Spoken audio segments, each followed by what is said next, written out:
Well, as we were saying, before we were so rudely interrupted by that incredible set, Get I in the had to laugh. groove and let the good times roll. Damn. Man, but I had to laugh because you know how this, if you've been watching this show, you know we do a lot of vamping, waiting for the band to get on. And they give us these cues saying some of the band is on stage, but there's stragglers and we have to vamp and vamp and vamp. And now the whole band's on stage, but they're huddling on the side, wait for the cue for house lights. And here, apparently, the band just showed up and walked on stage. And we're so glad they did because it gave them that much more time to play what you just heard. And we're going to talk about what you just heard in a moment. But first, David, yes, I mean you over there. Would you tell people why we're here and what we're doing? Yeah, we're here sort of hosting the Nugs.net live stream of Dead and Company for the entire tour through Halloween. And we're rather than put up a card between sets that says, please stand by, they hired us to talk to people instead. And we just had a great time doing it. And it's just a way of generating some interest in these amazing live streams that Nugs.net is doing with the Dead and Company tour. I've sat in my living room and watched every show on this tour, and it's just been mind-blowing. The camera work is terrific. The video quality and the audio quality are spectacular.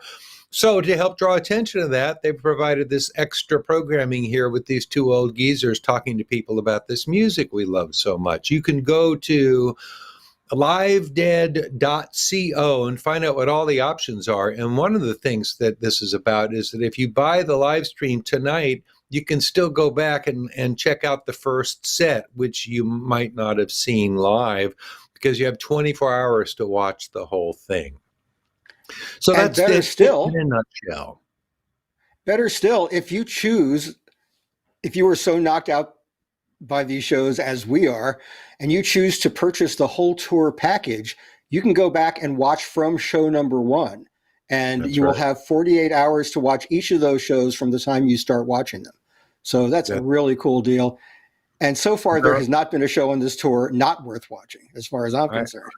I agree. I've been making notes and pulling stuff for my radio shows, and I put check marks next to all the songs that are really, really memorable and worth checking out. And I've got an awful lot of check marks going on. And I was, as I texted Gary as we were waiting as we were watching the set and thinking about when it was going to end, we had been tipped off that Birdsong would be the last song. We need to know the last song so we can get ourselves ready to do this. But when they started playing Cassidy, I thought, any set that has Cassidy and Birdsong in it is okay by me.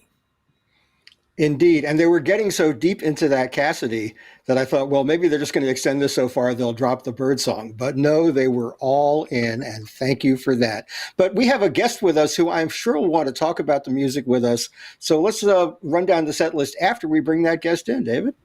That's right. We have Deb Trist, a.k.a. Downtown Deb, and she's been hosting Dead Air on KLCC Public Radio in Eugene, Oregon for something like 30 years now. And she's also a member in good standing of the Grateful Dead family, whatever that means. Please welcome Deb Trist. Hello. Downtown Deb Trist. Hi. Hello. Hi there. Thanks for inviting me. You bet. And this couch tour has been a lot of fun. So much fun. And it's the feed is beautiful. The sound is wonderful. It's just been really great. And I could get used to this. I was saying the same thing. I always have these pangs to be there with my friends, on the dance floor. I see a lot of them as we're watching these shows. But then I'm also thinking, boy, there's a lot less wear and tear here. And my tired old bones can appreciate the music in more or less frenetic ways, I guess you could say.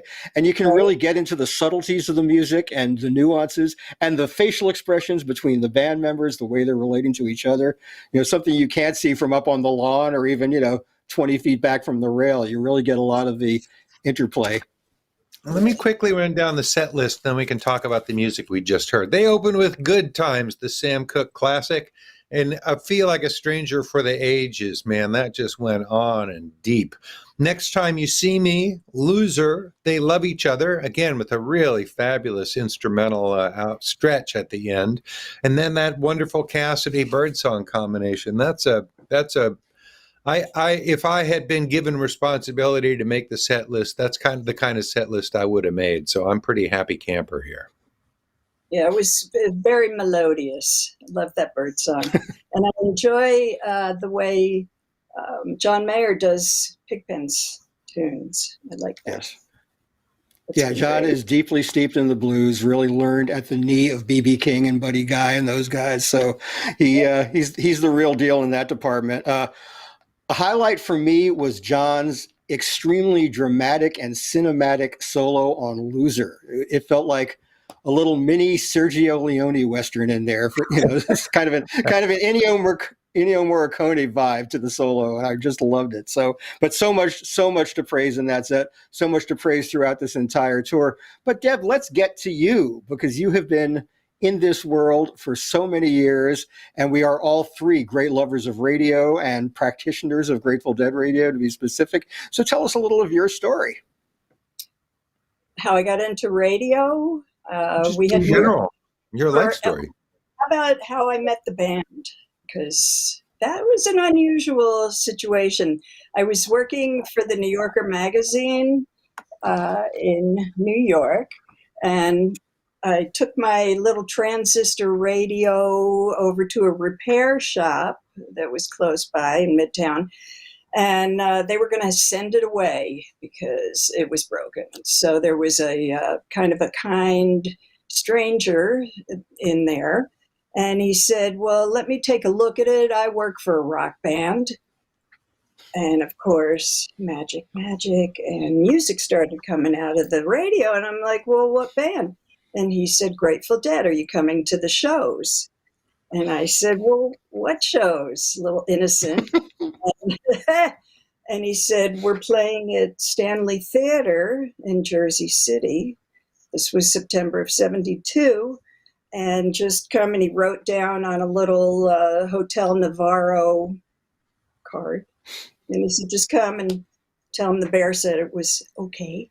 And Wow. Bear said it was fine. So it was Owsley, who was the kind stranger that I met, who knew he was the alchemist shaman.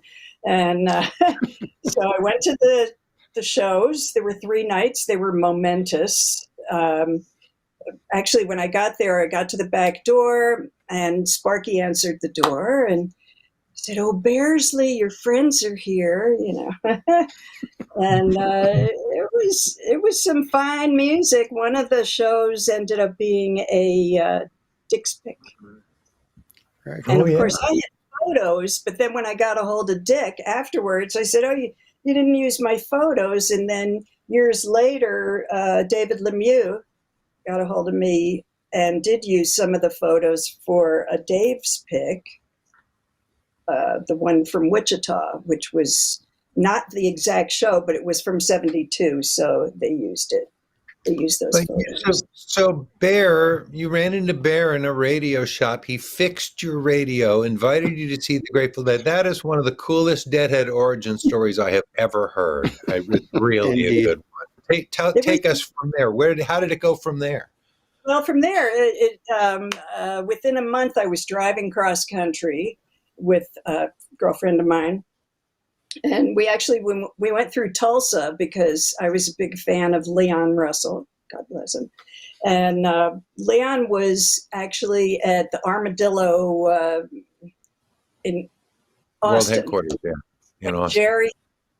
Jerry, Phil, Doug Somm. It was like Thanksgiving of '72.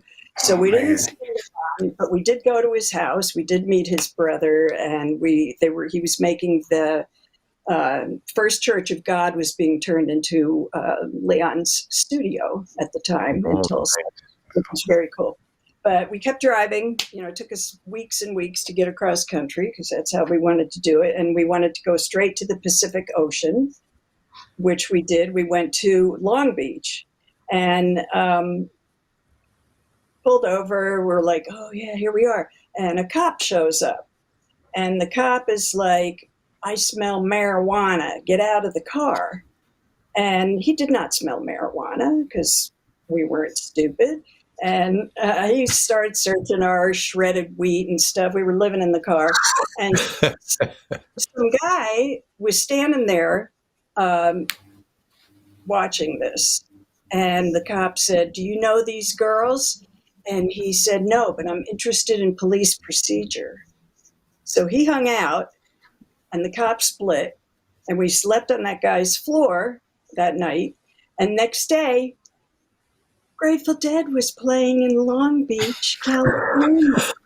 And I guess it was meant to be, I mean, it was special. It was very special. Fabulous. And I didn't meet Alan for a while, years. I was friends with the band and the road crew, and spent a lot of time at the Front Street studio during Cats Under the Stars and Shakedown Street. And, I actually, for a while, I was working for the California, I guess it was like the tumorology department. And it was the building was right behind the Keystone Berkeley. Oh, University of California, right. Get out of work, you come downstairs, and here's Jerry playing at Keystone, which is very convenient, and relaxed and loving it. And, those were some very good times in the 70s, I have to say. And then you married Alan Trist, who works for the Grateful Dead, and sort of came into the... It wasn't immediately, but yes, I met him. He came back from, I guess he was in Crete, in Greece, and actually was spending some time in jail because somebody sent him some. I mean, he was in jail for maybe 9 months, and Alan's dad, the Professor Trist from the Tavistock Institute, and Hal Cant went over, I think, with a big briefcase full of money and got him out. And he came back, and then I was hanging out with Sue Stevens, who worked at Zippy's office, Zippy being Richard Loren, Grateful Dead manager, amongst many other managers through the years. And I met Alan before they went to Egypt, but I was not able to get my passport in time. So damn. I didn't go. I think it was me, Rock, and Eileen stayed back. That's a shame. Did I hear, though, that you went on the Europe 81 tour? I did. And that in the October tour, I didn't go to all of it, but I spent most of the time in London because they played at the Rainbow Theatre. Went to Edinburgh, where they played. I mean, it was like the Waters of Leith. It was a trip, and then they wanted to play that Oops concert in Amsterdam. Right.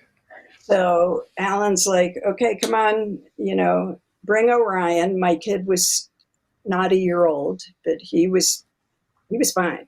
He was totally into it. Sometimes I would put him to sleep, like either in Jerry's dressing room, or I'd park the stroller somewhere in a nice, quiet, gentle space, and went to that Oops concert, and it was hot and it was sweaty, and they played great. And that would be a fun show for them to release at some point. For those who aren't familiar with that, this was an unscheduled, unannounced concert in, where was it? In Amsterdam? Is that where we're talking about? Yeah. Amsterdam that took place. It was like a 2-day thing, right? Didn't they play an acoustic show the next night or something like that? So this was all a super last minute affair, and they played on borrowed or rented gear and stuff. It's the stuff of legends, and you were there. It was great. It was a lot of fun. The other show I thought was a lot of fun was Jamaica. They decided to take the family, and they had chartered some planes, and a whole mess of us went down to Jamaica. And it may not have been, I don't know, they played at dawn, literally. And Yeah. the venue was like some kind of like a peninsula type of deal. They had fireworks that were the most extreme fireworks ever to welcome, because it was the World Music Festival in '82, also around Thanksgiving, and the backstage was like houseboats, that had like. It was crazy. But it was very rustic, very rural, and very loosely run, and they had a lot of technical problems. I was there too, and the Grateful Dead were scheduled to go on at some ridiculous hour, and they went on later and later and later. And as you say, they played after dawn in a fine misting rain, which made for getting great photos because I was on stage. The lighting was awesome. But man, oh man, I remember a kid complaining at like 4 a.m. and they hadn't gone on yet. You guys don't pay me enough for this. And Phil agreed with him. Oh yeah, those guys were roughing it, right? Yeah. Right.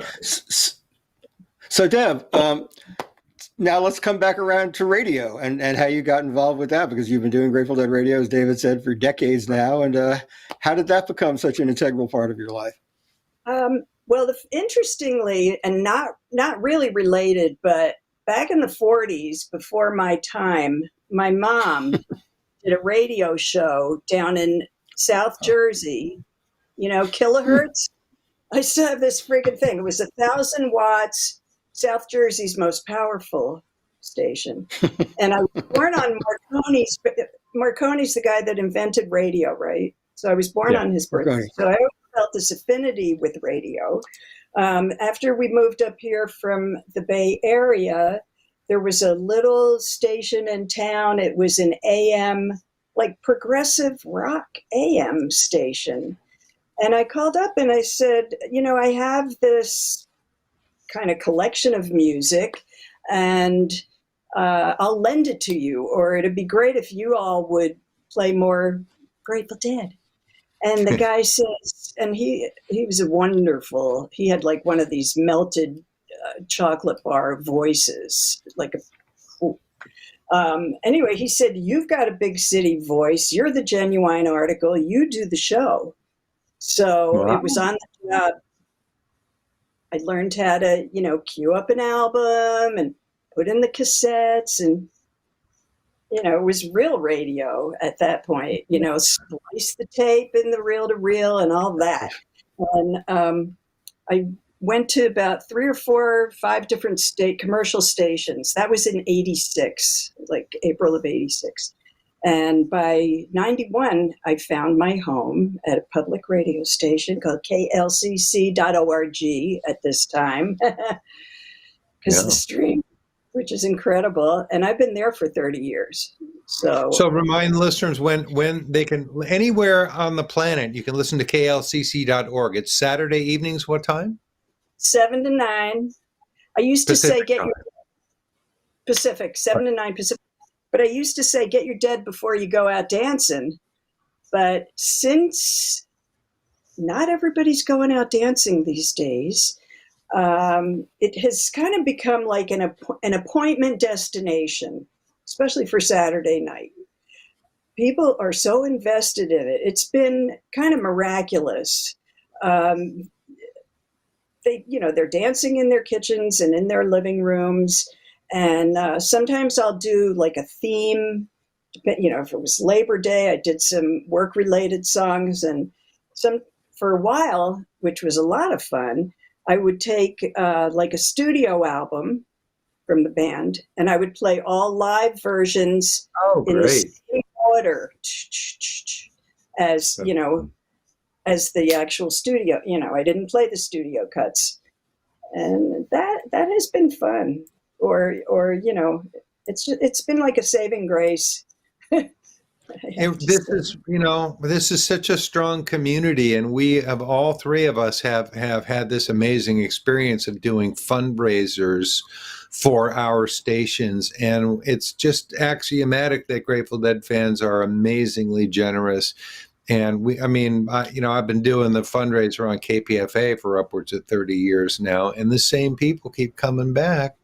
Right. It's a loyal audience because this music just never ceases to satisfy. It's amazing. It really is. It's, you know, the way it. One thing I've noticed at any moment, at any time, how many Grateful Dead cover bands are there now?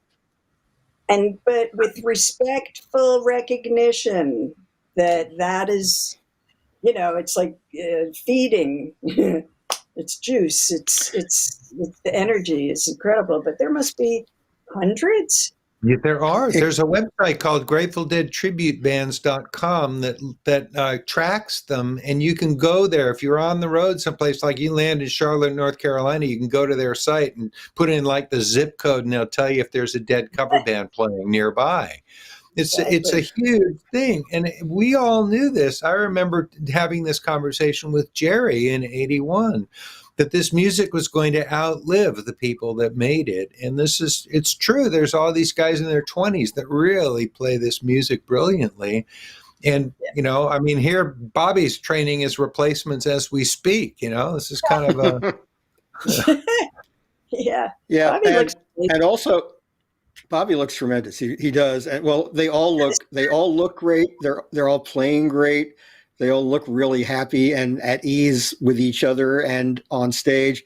But the thing about all these Grateful Dead cover bands also is it's a tribute to the breadth of Grateful Dead music that, you know, you can go see the Grateful Dead cover band of your choice that speaks to the Grateful Dead that you love. You can go see bands that are more improvisational in nature. You can go see bands that are stronger on the Americana edge of Grateful Dead music, you know, or the ones that are more like pure primal rock and roll. Because the Dead's music can accommodate so many tastes, you know, you can sort of, you know, go a la carte with your cover bands and, you know, pick out the ones that really speak to you. Right. And I have attended events that were like weekend festivals of Grateful Dead tribute bands, and it wasn't nearly as monotonous as it might sound because of all the different approaches that people take to this music. It's really fun to do. Listen, I should have to interrupt the flow of this a little bit to remind people that nugs.net is hoping you will appreciate this enough to buy the web live stream of the show, because you're going to get the first song for free here on YouTube, but you need to go to livedead.co to buy the whole stream, and that will enable you to go back and watch the first set as well. You got 48 hours to watch the whole thing, and also check out other subscription options for like subscribing to the whole tour and stuff like that.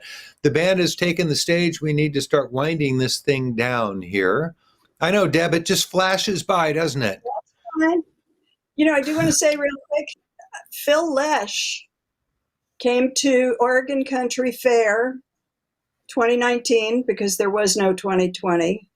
Right. And it was like the 50th anniversary of Country Fair, because that started in 1969, so it was 2019. Right. And I have never seen so many people up in the woods. And he had a good time. He just announced a huge thing for October. That dude is not thinking about slowing down either. What, Gary's like 3 weekends of like 10 I think it's amazing. Total of 9 shows, the Capitol Theater. His Halloween run that got put off twice is now finally happening with 3 different sets of bands. And more power to Phil as well. Deb, thank you so much. Everyone, check out One More Saturday Night with Downtown Deb. Give us the call letters again. It's klcc.org, Saturday, 7 to 9. But it's Dead Air with Downtown Deb. Dead Air. Dead Air. Did I say One More Saturday Night? My shirt. Dead Air, yeah. I love your logo. I remember that. Of course it's Dead Air. Thank you for being with us, so Deb. Sorry. thank you for the invite. I really enjoyed it, and thanks for sending out that music, everybody.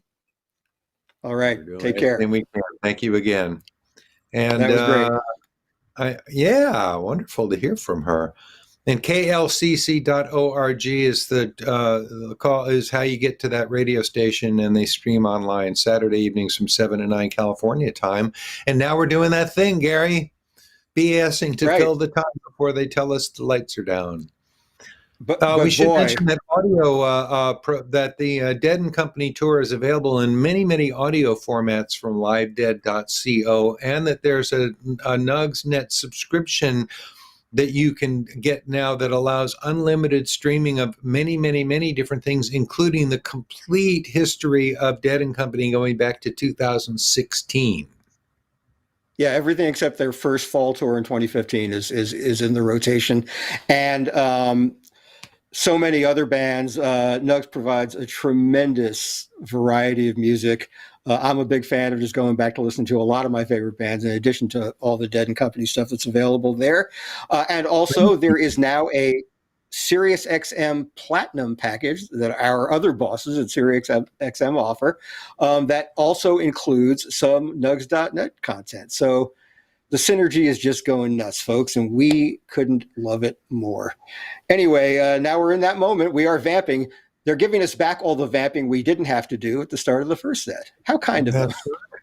That's correct. We should, well, we've already plugged Nugs and stuff, so that's all well and good. We could go back to raving about the first set. I was really, really, really pleased with that Feel Like a Stranger, the way that there's something about the energy between John Mayer and Jeff Chimenti that is just hit a new level on this tour. The way those two are interacting and throwing ideas around to each other is the stuff that improvisational music freaks like me just go for. Yeah, and remember a few weeks ago we talked to the saxophonist Dave McMurray, who's made this wonderful album of Grateful Dead music called Grateful Dedication, and I talked about his version of Feel Like a Stranger and how it kind of takes it into the realm of soul music. And Jeff's playing on the Fender Rhodes on Stranger always has that kind of, it brings a different quality to that song than any other keyboardist playing this repertoire have. And John really has an affinity for that stuff. Oteil's bass lines are an integral part of it as well. So it transforms the music. It still has the integrity of the music that you love, but it gives it a different feel, and the lights are down. So enjoy set number 2.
just another pretty face. Maybe the fate of Ophelia, sweeping up her chance to dream, honest to the point of recklessness, self-centered to the extreme.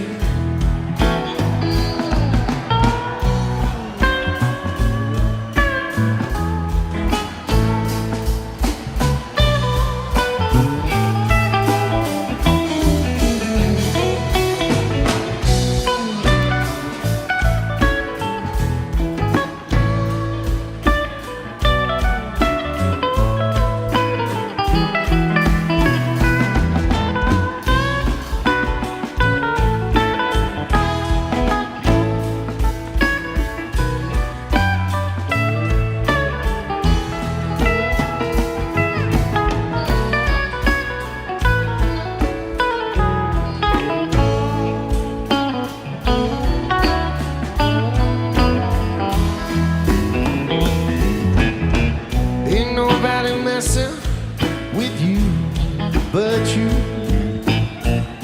Your friends are getting most concerned. Loose with the truth, baby, it's your fight. But baby, don't get burned.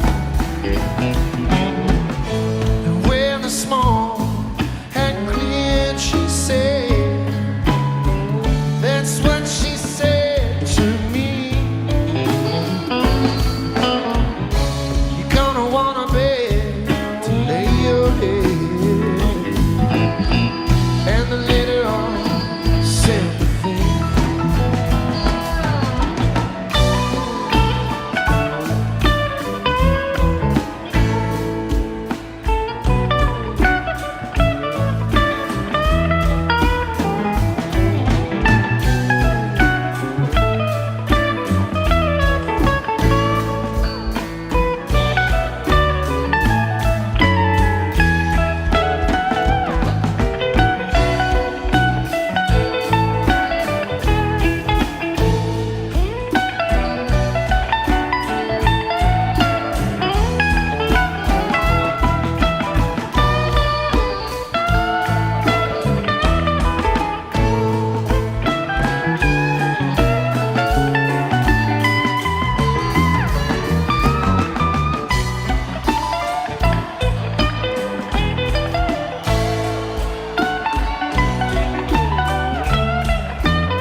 fine. So now I'm trying to catch her. Can't talk to me without talking to you. We're guilty of the thing all day. Talking a lot about less and less, and forgetting love, babe. And forgetting the love, babe. And forgetting the love you know, babe. Oh now, forgetting the love, forgetting the love.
As I was walking down Grosvenor Square, nodding true to the winner, the lip to the air. Put me in the direction she was calling my eye. Could have been an illusion, but I might as well try. Might as well try.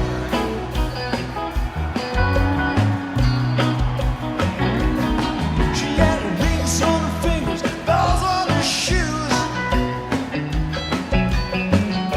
I knew without asking she was into the blues. She wore scarlet begonias tucked into her curls. I knew right away she was not